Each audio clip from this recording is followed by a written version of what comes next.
están todos? Buen día, buenas tardes, buenas noches. Todo dependiendo, ¿verdad?, en el horario en el que usted esté viendo este programa y también en el país en el que usted esté viendo en este programa, ya que este programa se ve en todo Centroamérica, Suramérica, el Caribe, Puerto Rico, República Dominicana, Islas Canarias, en Haití también. Y damos gracias a Dios, ¿verdad?, por esta bendición. Quiero darle la más cordial bienvenida al Ministerio de Enseñanzas Bíblicas de Biblia Estudio TV, tu instituto bíblico virtual. Soy Víctor Cáceres, tu hermano en Cristo. Y en esta, para mí es una hermosa mañana, ya que tengo la oportunidad de tener un par de días libres de vacaciones y voy a aprovechar en las mañanas para grabar estos programas, ya que estaba haciendo un trabajito de cortar árboles y el machete como que se equivocó y en vez de cortar me dio un machetazo aquí, pero gracias al Señor que no fue nada grave, y gracias al Señor también porque tengo un equipo de emergencia, un emergency kit con todo lo que se necesita para cuando esto sucede en caso de emergencia. Y doy gloria a Dios, ¿verdad? Eso fue empezando. Y le doy gracias al Señor porque lo más probable me libró de algo que me podría acontecer durante el día. Pero de todas maneras doy gracias al Señor porque Él es bueno y para siempre es su misericordia. Bienvenidos a la Biblia, la verdad absoluta de Dios. Hoy vamos a continuar con la segunda parte, un cordero sin mancha. Y vamos a orar rapidito para que empecemos este extraordinario estudio. Yo se los dije que íbamos a comenzar rapidito. Y hoy les voy a pedir, no dejen de ver este video completo al igual que el video primero. Hoy vamos a tocar muchos puntos interesantes aquí. Como yo le dije anteriormente, la unión hipostática de Cristo. ¿Por qué Cristo tuvo que nacer de una virgen? Las dos naturalezas de Cristo, la humana y la divina. ¿Por qué eso era necesario que aconteciera?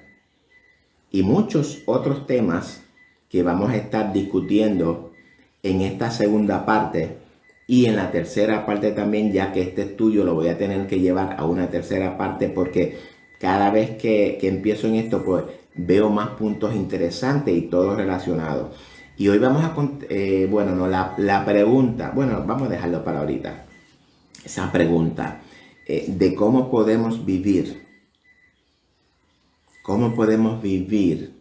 sin mancha en una sociedad perversa como en la que vivimos.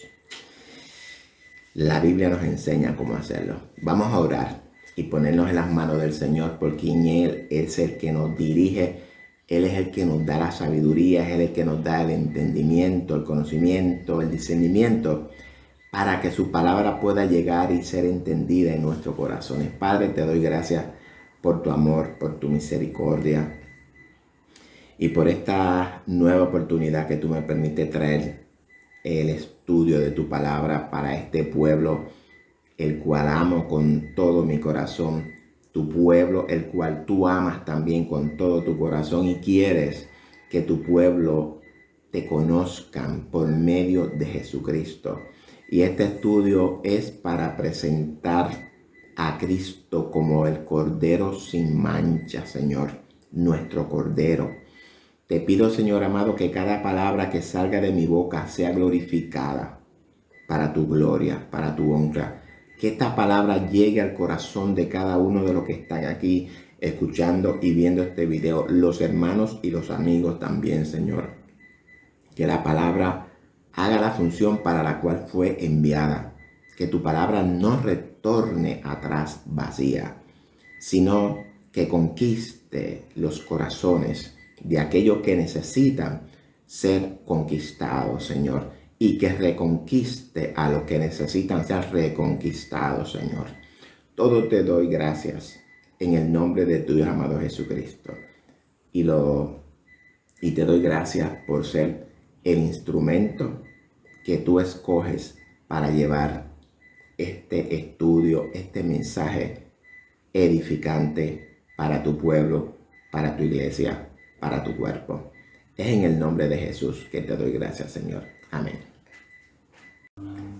Bueno, hoy vamos a continuar con la segunda parte de un cordero sin mancha. Voy a recoger la línea de la última parte, donde estuvimos hablando acerca del cordero literal que se usaba en la ley en el Antiguo Testamento como ritual.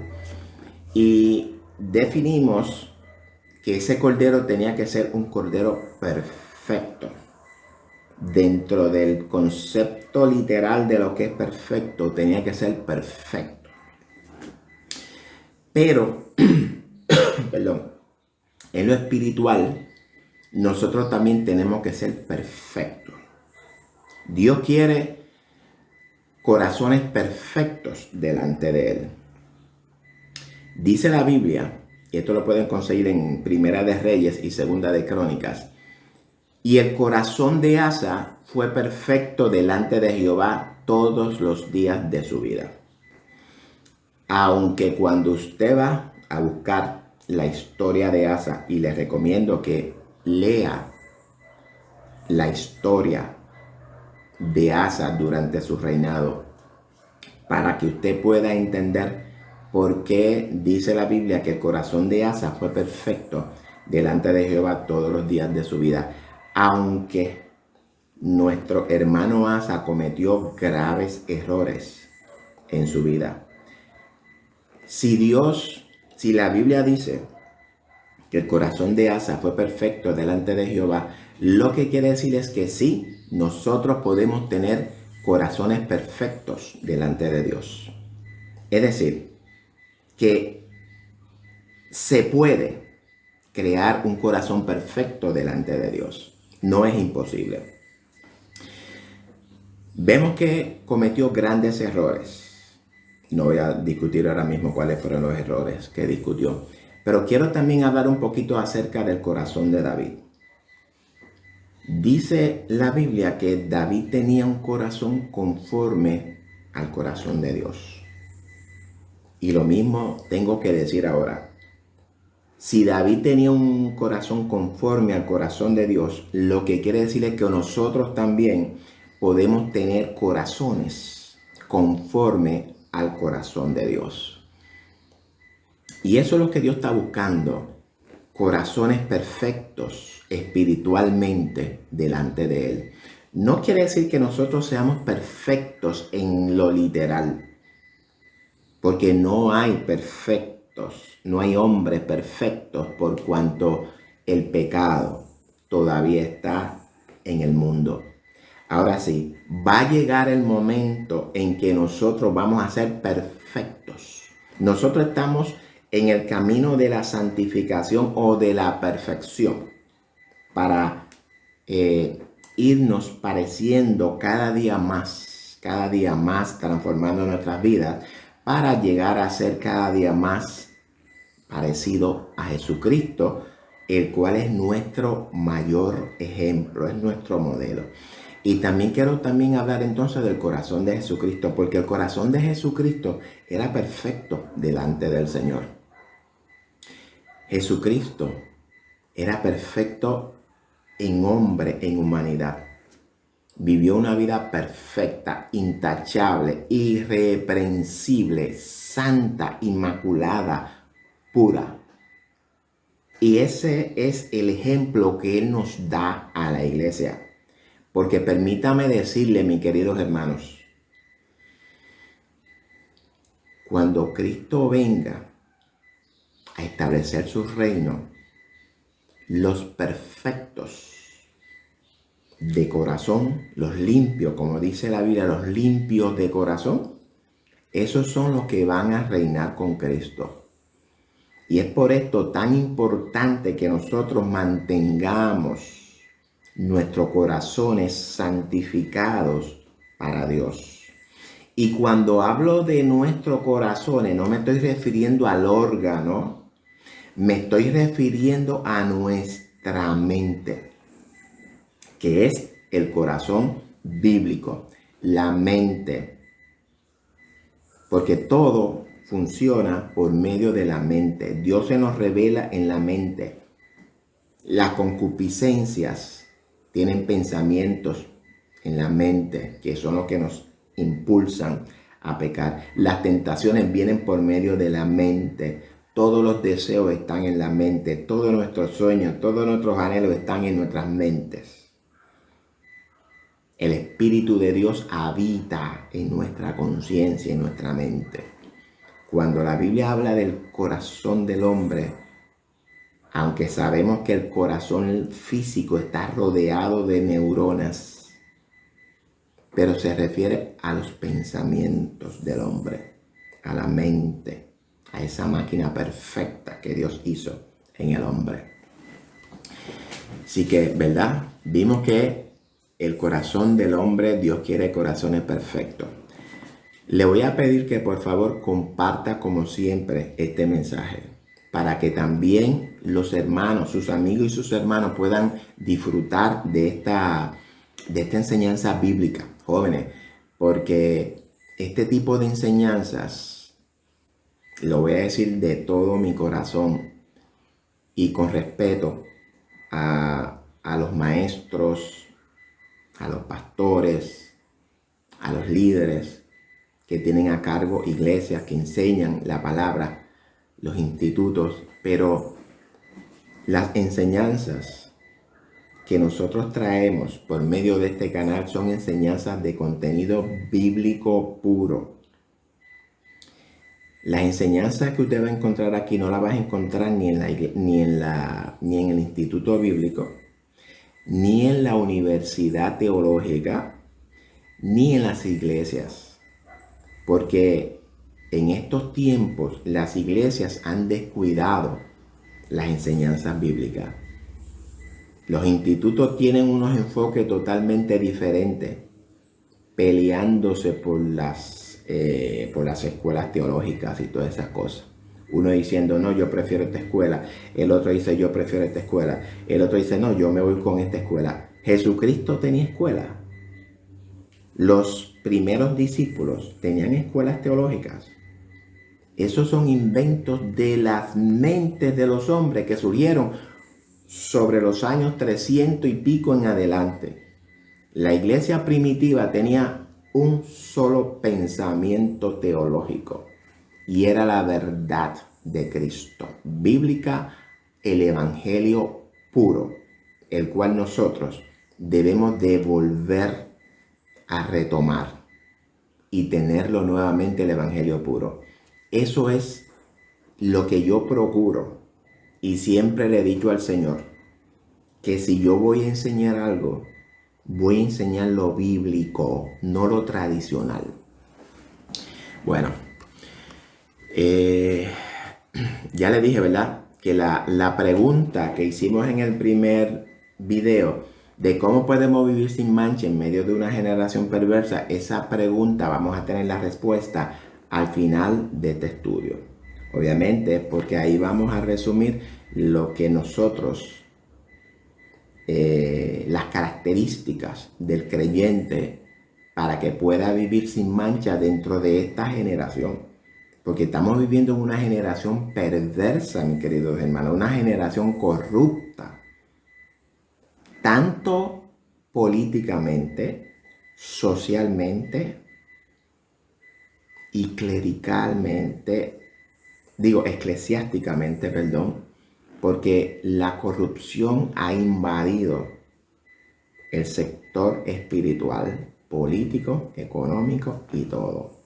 Debemos de tener mucho cuidado, porque ahora más que nunca nosotros necesitamos retomar el evangelio puro y vivir conforme a ese evangelio puro, apartado para Cristo.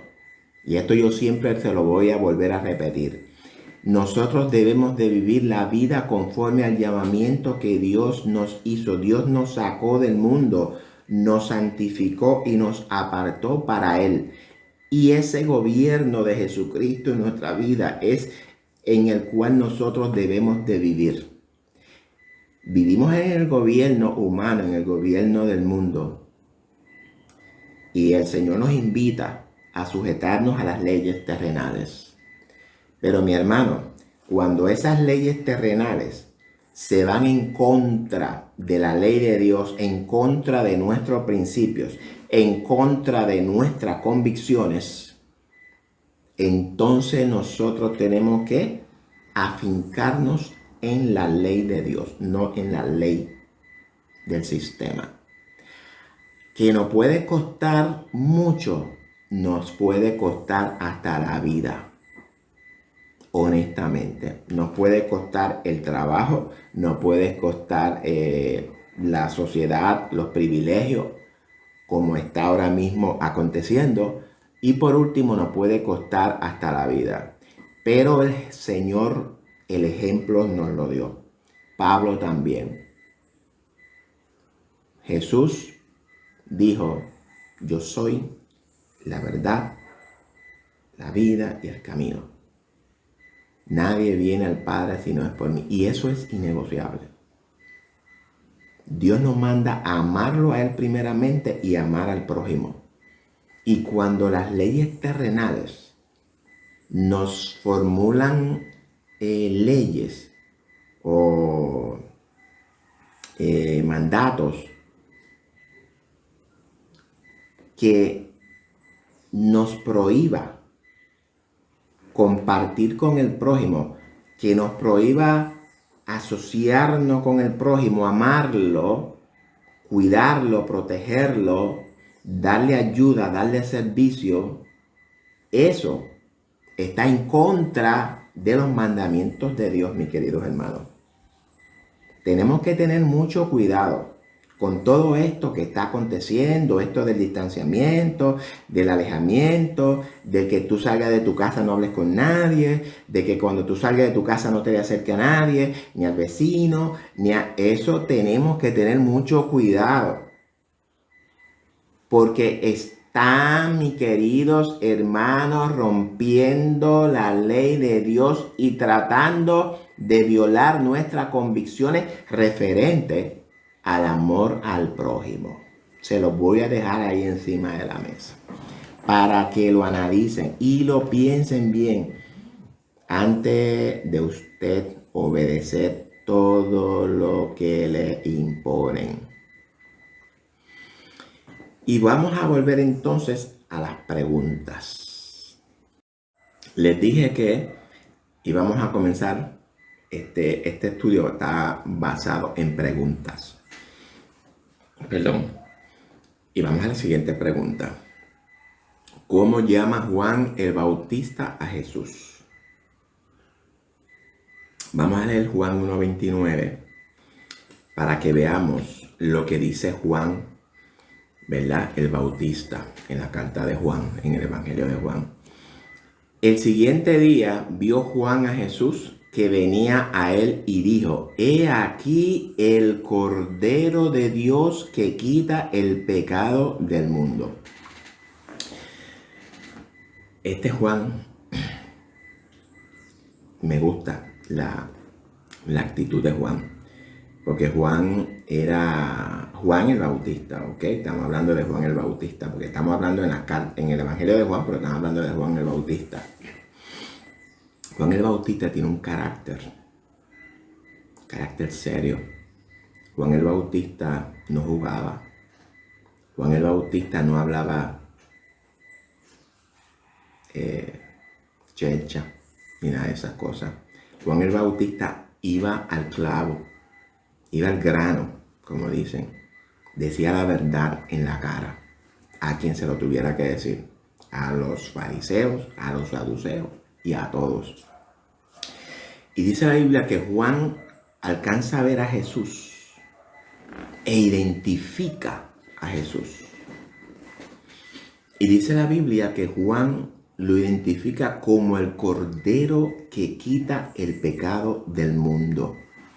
Y esa es una simbología que Juan usa para identificar a Jesús. ¿Se acuerdan el Cordero que implícitamente en el libro de Génesis Dios mató para que esa sangre temporalmente cubriera los pecados del mundo hasta que viniera su Hijo por medio de la promesa que le hizo en Génesis 3:15? Pues esa simiente de esa mujer se llama Jesucristo. Y Juan lo identifica como el Cordero que quita el pecado del mundo. Vamos a ver ese Cordero que quita el pecado del mundo. Para aquellos amigos que dicen que Jesús fue un simple hombre, que Jesús no era Dios, vamos ahora a ver qué dice la Biblia acerca de la divinidad de Jesús. Cómo nos identifica Juan el apóstol a Jesucristo. La próxima pregunta es: ¿por qué Jesús tuvo que nacer de una virgen? Bueno, Jesús tuvo que nacer de una virgen porque tenía que nacer sin la naturaleza pecaminosa que adquirió el hombre después de desobedecer. Y su nacimiento debía de ser sin esa naturaleza pecaminosa, igual que como Adán existía delante de Dios antes de la desobediencia. Adán, antes de la desobediencia, no tenía la naturaleza pecaminosa. Tenían el conocimiento, pero no habían pecado. Al igual que Jesús, Jesús tiene el conocimiento del pecado, pero no peca. La diferencia entre Adán y Jesús es que ambos conocían el pecado por la desobediencia. Adán desobedeció, pero Jesús nunca desobedeció. Y es por eso que Jesús tenía que nacer como había nacer sin la naturaleza pecaminosa, que era cuando Adán vivía antes de la desobediencia. Y vamos a explicar un poquito más adelante ahorita, cuando hablemos de la unión hipostática y todas esas cosas. Y esto me parece a mí que vamos a tener que llevarlo a la tercera parte, ya que no quiero hacer videos más de 30 y 35 minutos para que ustedes puedan mirarlos completos, porque yo sé que muchas veces pues, los videos de una hora, los 45 minutos, pues la gente se cansa. Recuerden, no es una película de largometraje como ustedes se sientan 2 y 3 horas, pero bueno, hay que tratar de llevar este mensaje, sea como sea, y buscar la manera de cómo ustedes lo puedan ver, porque esto es importante para nuestra salvación. Vamos a leer Juan, y voy a leer estos textos un poquito larguitos. Voy a leer 14 versículos del libro del Evangelio de Juan en el capítulo 1.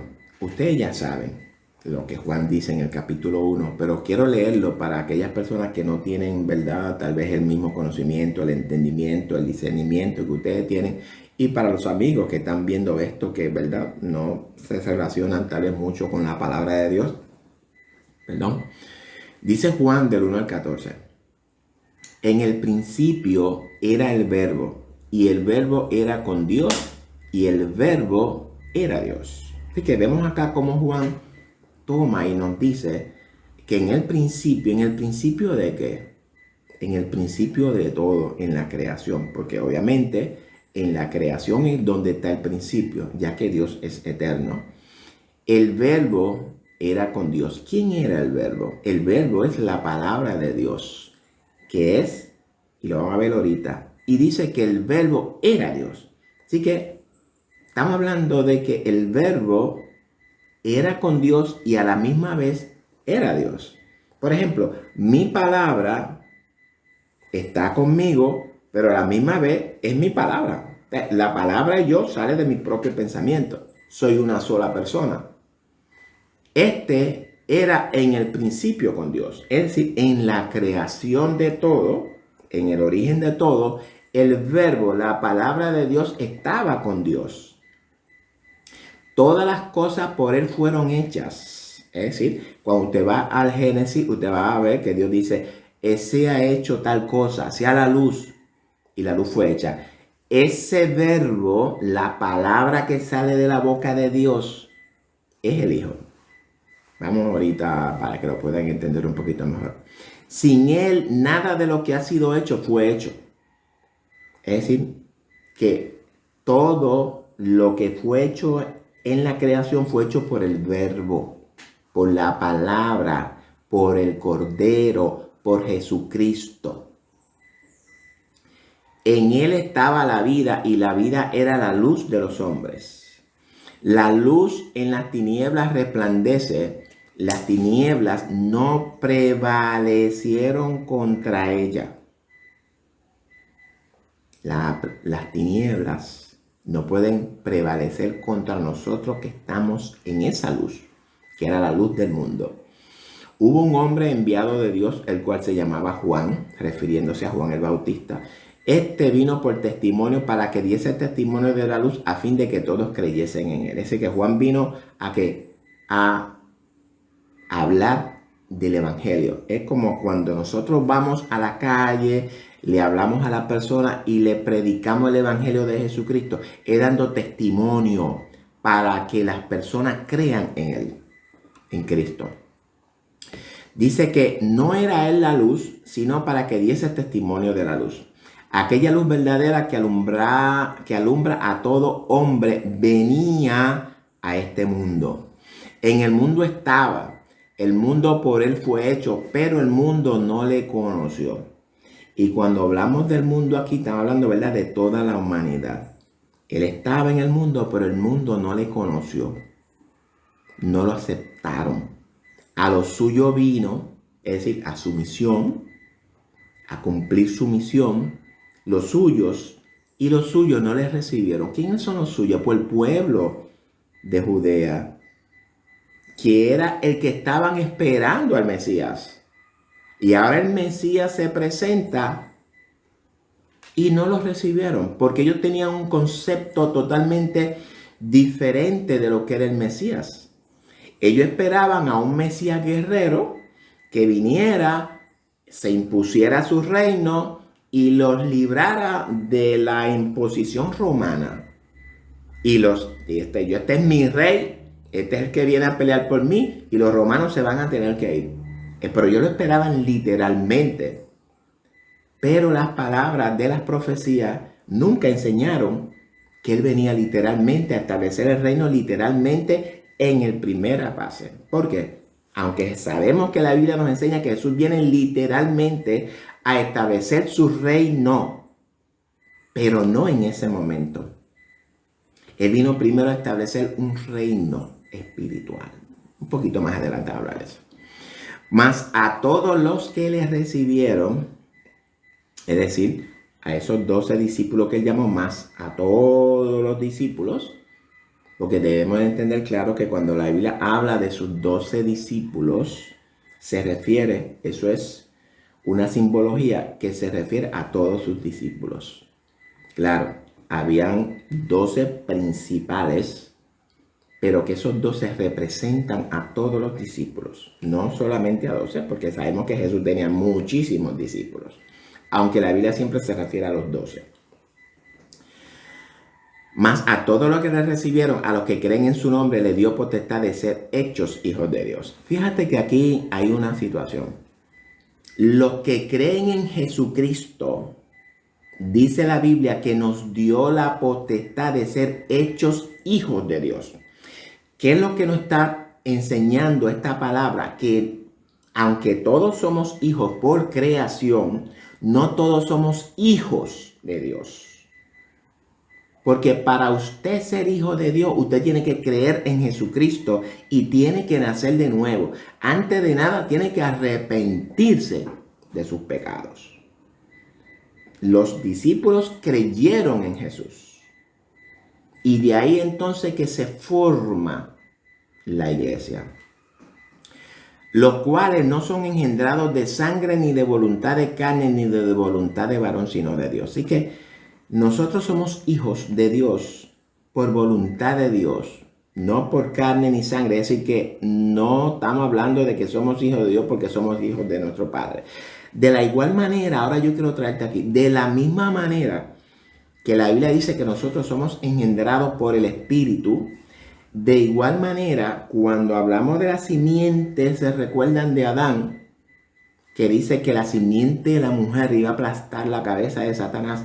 Esa simiente, yo le dije que la mujer porta la simiente, pero que la simiente era de Dios. Pues dice aquí, la mujer por voluntad de Dios tuvo la simiente.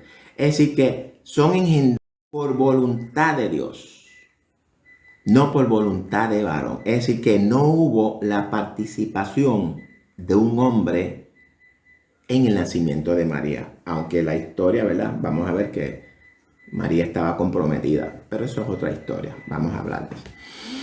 Y dice aquí, ahora viene el verso 14, y el verbo, y aquel verbo fue hecho carne. Es decir, vamos ahorita a hablar de la unión hipostática. Y aquel verbo fue hecho carne y habitó entre nosotros y vimos su gloria, gloria como del unigénito del Padre, lleno de gracia y de verdad. Ese verbo, esa palabra que dice Génesis, que fue la creadora, vino por voluntad del Padre al vientre de María y se hizo carne, es decir, que se convirtió en un hombre humano. Ustedes me dicen a mí, ¿cómo eso es posible? No me lo pregunte a mí, no se lo puedo decir. Eso es voluntad de Dios. Vamos también a Primera de Pedro 1, 18 al 20. Sabiendo que fuisteis rescatados de vuestra manera de vivir, la cual recibisteis de vuestros padres, no con cosas corruptibles como oro o plata, sino con la sangre preciosa de Cristo, como de un cordero sin mancha y sin contaminación. Así que vemos, ¿verdad?, que cuando nosotros estamos en el mundo, Dios nos rescata. Y es lo que le dije ahorita, que Dios te saca del mundo y te aparta para Él. Tú ya perteneces a Cristo y fuimos rescatados de vuestra vana manera de vivir, la cual recibimos ¿de quién? De vuestros padres. Esa vana manera de vivir la recibimos de nuestra gente que estaban alrededor de nosotros.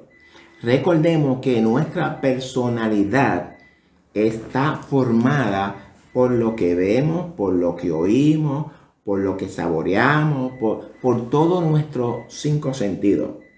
El ambiente que nos rodea, la sociedad, papá, mamá, tío, abuelo, la iglesia, el gobierno, todo eso que afecta, que nos rodea, va formando nuestra personalidad, nuestro carácter.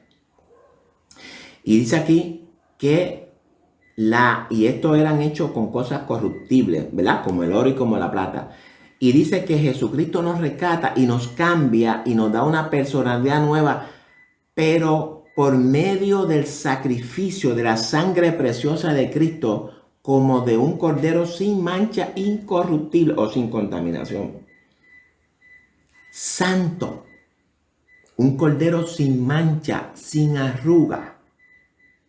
Eso es lo que es Cristo. Y vivió así. Y es lo que nosotros debemos de aprender a vivir como cordero sin mancha y sin arruga.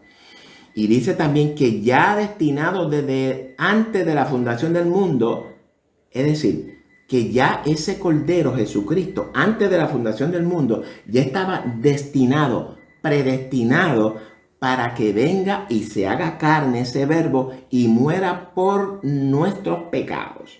Recordemos que ya nosotros también estuvimos o estábamos antes de la fundación del mundo en la mente de Dios.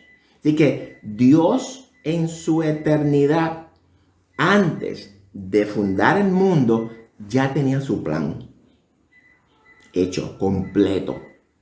Sabía que íbamos a faltarle, íbamos a desobedecerle, sabía quiénes íbamos a hacer. Antes de hacernos, sabía que entonces necesitaba buscar a alguien y él mismo se ofreció para rescatar el mundo, porque Dios tiene un plan perfecto para cada uno de nosotros. Sabía que el enemigo iba a intervenir con nosotros, que no iba a influir con sus mentiras y con sus engaños, pero Dios tiene todo bajo control.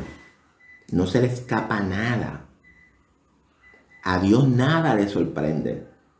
Si usted cree que usted va a sorprender a Dios, perdóneme, a Dios no lo vamos a sorprender. A usted me puede sorprender a mí, yo lo puedo sorprender a usted, pero a Dios nadie lo va a sorprender. Dios tiene conocimiento pleno de todo. Y yo creo que vamos a parar acá porque me faltan, vamos a leer a Romanos para darle esta terminada de esta segunda parte. Romanos 8:32. El que no escatimó a su propio Hijo, sino que lo entregó por todos nosotros. Es decir, que el Padre no escatimó. Es decir, que no se puso tacaño y nos entregó todo lo que Él tenía, su unigénito Hijo. Lo entregó por nosotros. Y ahora viene una pregunta aquí. Dice Pablo, ¿cómo no nos dará también con Él todas las cosas? Es decir, que si Dios nos entrega lo más grande que Él tiene, que es su único Hijo, ¿cómo si usted le pide cualquier otra cosa, Dios no nos lo va a dar? Es imposible, porque nos acaba de entregar lo máximo, que es su propio Hijo, Él mismo. Usted le puede pedir a Dios todo lo que usted quiera, siempre y cuando esté dentro de la voluntad de Dios. Y aquí se refiere a que nos dé a su Espíritu Santo. El Espíritu Santo es la vida en nosotros. El Espíritu Santo es el que nos une en el amor, en unidad, y es el que une al cuerpo de Cristo. El Espíritu Santo es el que une al cuerpo de Cristo en uno con Cristo. Dice Pablo que si nosotros no tenemos el Espíritu, pues no somos de Dios.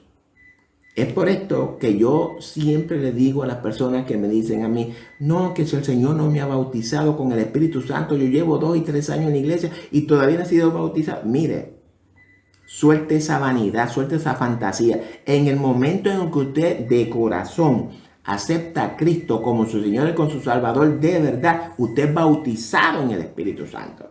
Una cosa son los dones y otra cosa es el bautismo. Pero no voy a tocar ese punto ahora. Ya yo he dado estudios acerca de lo que son los dones del Espíritu y lo que es el bautismo en el Espíritu. Pero vamos a tocar eso en otro tema. Y vamos a cerrar entonces con Filipenses 2, del 5 al 10. Haya pues en vosotros este sentir que hubo también en Cristo Jesús, el cual siendo en forma de Dios, no estimó el ser igual a Dios como cosa que aferrarse. Es decir, que Cristo, sabiendo que Él está reinando con el Padre a la diestra, Él dice que no estimó, es decir, que yo siendo rey, me levanto de mi trono y me voy a la clase baja del mundo. Es decir, Jesucristo de la misma manera descendió de su trono de gloria y no estimó ser igual a Dios. Es decir, como diciendo que en cosas que aferrarse, decir, no, yo soy Dios, yo no puedo descender al mundo, eso es muy bajo para mí. Pues no, Dios dijo, eso no es problema, yo amo a la humanidad y estoy dispuesto a hacer lo que tenga que hacer por salvarla, por amor a ella. Alabado sea nuestro Dios. sino que se despojó a sí mismo tomando forma de siervo. Fíjate que vino con forma de siervo, servidor. Es por esto que Cristo dijo que Él vino a servir, no a ser servido. Hecho semejante a los hombres. Y estando en la condición de hombre, es decir, bajo la misma condición de nosotros, se humilló a sí mismo haciéndose obediente hasta la muerte y la muerte de cruz. Cristo vino en obediencia para obedecer todo lo que el Padre quiere en su voluntad. Y es lo que Él nos enseña a nosotros, que a la vez que el Señor nos separa para Él, nosotros, nuestra voluntad, la ponemos en sus manos. Y cierro con el texto que me encanta de Pablo. Con Cristo estoy juntamente crucificado, ya no vivo yo, ahora vivo Cristo en mí. Vamos a continuar con esta tercera parte. No olvides compartir este estudio con tus amigos y familiares. Síguenos en las redes sociales. Conviértete en un colaborador de la obra de Cristo. Conviértete en un colaborador de la obra de Cristo. Sé de aquellos que predican el evangelio por medio de las redes sociales sin tú hacerlo. Aunque yo te exhorto a que si tú eres cristiano y tú tienes una página en Facebook, predica. Mira, tú puedes traerte un salmo, tú lo grabas, lo lees y lo explicas y exhorta a las personas pues a que obedezcan al Señor y que le busquen. Tú puedes traer un proverbio, explicarlo y exhortarle a las personas que, ¿verdad? Que conforme al proverbio para que cambien. Tú puedes traer un texto bíblico, explicarlo. Puedes predicar, puedes traer un mensaje de 1 minuto, de 2 minutos. Puedes traer un corto estudio bíblico. Puedes traer lo que tú quieras, siempre y cuando sea para la gloria del Señor, para que la palabra sea glorificada. Pero jóvenes, haz algo con el talento que Dios te dio.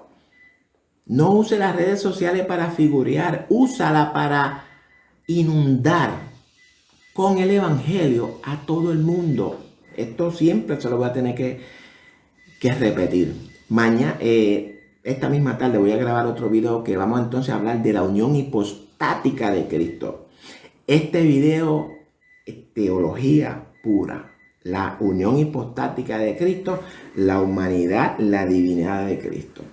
¿Por qué? Porque vamos a hablar aquí de un cordero sin mancha. Y un cordero simboliza a Jesucristo, nuestro cordero sin mancha y sin arruga. Bueno, oren por mí para que el Señor pues me siga usando y me siga bendiciendo y siga abriendo las puertas para que estos videos, para que el Ministerio de Enseñanzas Bíblicas de Biblia Estudio TV, tu instituto bíblico virtual, cada día siga llegando más a más y a más y a más personas en este mundo. Y estoy pensando en incursionar el mercado americano haciendo videos en inglés. No se ríen, por favor. Pero voy a tratar de hacerlo porque el propósito de esto es llegar a todo el mundo. Así que no se pierdan la tercera parte de este video. No se lo pierdan hasta que se termine este estudio, para que ustedes puedan entrar dentro del contexto completo. Así que nada, vamos a orar, darle gracias al Señor. Padre, te damos gracias porque una vez más me permite culminar esta parte del estudio, de un cordero sin mancha, rogándote que esto llegue al corazón de cada hermano, de cada amigo, que la palabra se glorifique, que la palabra llegue al corazón, que tú, mi Dios, te glorifique en cada uno de ellos y que tú, mi Dios, alumbre el entendimiento de cada uno de ellos, que tú, mi Dios, le des discernimiento, sabiduría. Todo te doy gracias en el nombre de Jesucristo. Y en esta tarde, en esta mañana, Señor, te doy gracias por guardar mi vida. Gracias por guardarme, por cuidarme y gracias porque tú guardas a todos tus hijos y tú has prometido nunca apartarte de nosotros. En medio de las circunstancias que estamos atravesando, sabemos que tú, mi Dios, estás en control de todo. En el nombre de Jesús. Así que mis queridos hermanos y amigos, será hasta la próxima y no se olvide de la tercera parte. Dios les bendiga a todos. Los amo en el amor de Jesucristo.